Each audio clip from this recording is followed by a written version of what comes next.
रिक्षावाल्याचे कंबरटून बोललं आता काय कसा धंदा करणार, घर कसं चालवायचं, यांची वाढत दिवसेंदिवस वाढत चालली आता. खूप महागाई वाढल्यामुळे कसं काय आमचं पण पोट त्याच्यावरतीच आहे ना, थोडंफार तरी सरकारने त्याच्याकडे बघावं. महागाईबद्दल तर कोण कुठलाही नेता नगरचौक बोलायला तयार नाही.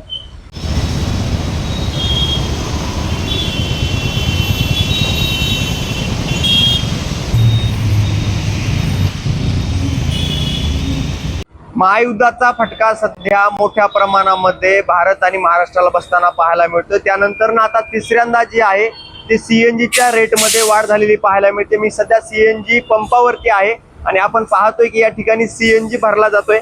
खरं तर काल रात्रीपासून जी आहे ती 1 रुपयाची वाढ सीएनजी दरामध्ये झालेली आपल्याला पाहायला मिळते.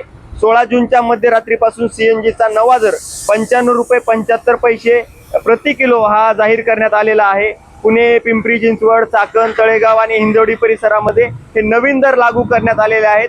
खरं तर कालपर्यंत हा दर जो आहे तो 94 रुपये 75 पैसे हा आकारला जात होता, परंतु आज मध्यरात्रीपासून जे आहे ते नवे दर जाहीर करण्यात आलेले आहेत आणि 95 रुपये 75 पैसे जे आहेत ते आता सीएनजी भरण्यासाठी प्रति किलो जे आहे ते आकारले जाणार आहेत. आपल्या बरोबर ऑटो रिक्षावाले दादा आहेत. दादा काय सांगाल, 1 रुपयानं आता वाढ झालेली आहे काल मध्यरात्रीपासून, ही तिसरी वाढ आहे, परवडणार आहे सगळं?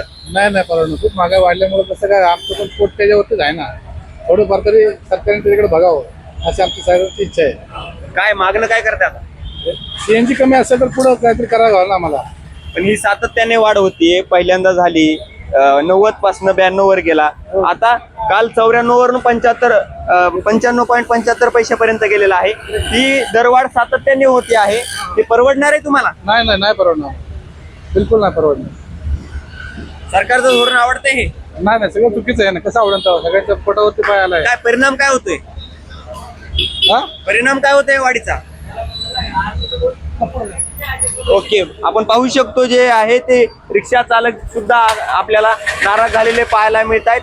आपल्यासोबत आणखी काही आपण पाहू शकतो, या सगळ्या रिक्षा ज्या आहेत त्या सीएनजीच्या माध्यमातून चालत असतात. खरं तर पंतप्रधान नरेंद्र मोदी असतील किंवा मग आपलं जे काही हरित मंत्रालय असेल यांच्या माध्यमातून वारंवार सांगितलं जातं की गॅसचा आणि सीएनजीचा उपयोग जो आहे तो करण्यात यावा, बायोगॅसचा वापर करण्यात यावा, परंतु याच गॅसमध्ये आता सीएनजी गॅसमध्ये दरवाढ झाल्यामुळे सध्या जे आहेत ते सगळे आक्रमक झालेले पाहायला मिळतात. आपण गेल्या काही दिवसांमध्ये आक्रमक प्रतिक्रिया ऑटो रिक्षा चालकांच्या आणि इतरांच्या पाहिल्या. गॅसमध्ये वाढ झालेली आहे, जो काही घरगुती गॅस आहे आणि व्यावसायिक गॅस आहे दोन्हीमध्ये देखील वाढ गेल्या काही दिवसांमध्ये आपण झालेली पाहिली. परंतु आज जे आहे ती सीएनजी दरामध्ये देखील वाढ झालेली आहे. 1 रुपया वाढलाय काल रात्रीपासून, काय सांगाल? आता काय सांगाल, 1 रुपया वाढलाय काल रात्रीपासून? आता रिक्षावाल्याचे कंबरटून बोललं आता काय कसा धंदा करणार, घर कसं चालवायचं, यांची वाढत दिवसेंदिवस वाढत चालली आता. काय कसा प्रपंच करणार, माणसं कसं जागवायचं. बेकारी वाढलेली एवढी, बेकारी कुठलाही मंत्री बोलायला तयार नाही. आज आम्ही 30 वर्ष केस लढतोय हायकोर्टात आमचं प्रकरण फेटलं, कारण कॉन्ट्रॅक्ट पण आम्ही काय माणसं नाहीत काय. वकील लोक फुटतात, त्यांना काय चॅलेंज करता येत नाही. आम्ही अशी परिस्थिती झाली भारताची. पण काका, बेरोजगारी वाढत चालली एकीकडे, सगळ्या गोष्टी आहेत, पोरांना जॉब नाहीये, शिक्षण महाग झालंय आणि आता हे पण महाग होत झालंय. हे पण महाग होतं. मग माणसाने काय घरात बसायचं, भजन म्हणत बसायचं मंदिरात. आर्थिक व्यवस्था जर कोलमडली, सामान्य मनुष्य काय करणार? नेत्यांना काय सांगाल, इथल्या नेत्यांना काय मागणी करणार आहे का? यांनी लक्ष घालावं याच्यात. महागाईबद्दल तर कोण कुठलाही नेता नगरचौक बोलायला तयार नाही.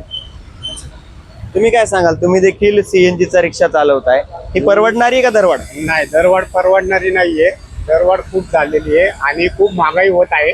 त्या सरकारला कळालं पाहिजे की महागाई होत चालली आहे, बेरोजगारी वाढत चालली आहे आणि खूप हे महागाई वाढत चालली आहे. एवढं दिवसाला किती खर्च येतो साधारण?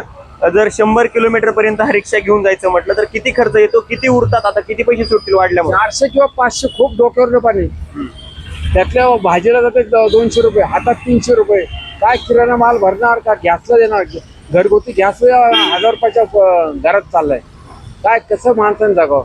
आणि महागाईबद्दल आज स्वागत कोणी बोलायला तयार नाही. जो तो आपापलं घर भरतो. भूमिका काय तुमची आता ऑटो रिक्षा युनियन म्हणून काय भूमिका मांडणार का? कारण याच्यात पाहिलेचे पाणी युनियन झालेले काहीच करू शकत नाही. खूप युनियन आहे, जो तो आपापलं घर भरतो आता. नक्कीच आपण पाहू शकतो हे चालकांनी जी आहे ती नाराजी व्यक्त केलेली आहे. आमच्या धंद्याचं कंबरड मोडलंय, आता आम्ही कसं सगळं काही करायचं. 500 रुपये दिवसाला मिळतात आणि 300 रुपये प्रपंच चालवण्यासाठी जातात, त्यामुळं एवढ्या पैशांमध्ये कसं भागवायचं अशा प्रकारचा प्रश्न देखील या सगळ्यांनी उपस्थित केलेला पाहायला मिळतोय. हे सगळं कधी थांबणार, महागाईचं जे काही आहे हे वादळ कधी थंडावणार याकडे आता लक्ष असणार आहे. परंतु सध्या जर आहे ती सगळीकडे नाराजीचं वातावरण आपल्याला पाहायला मिळते. नवराष्ट्रासाठी निखिल सुक्रे, पुणे.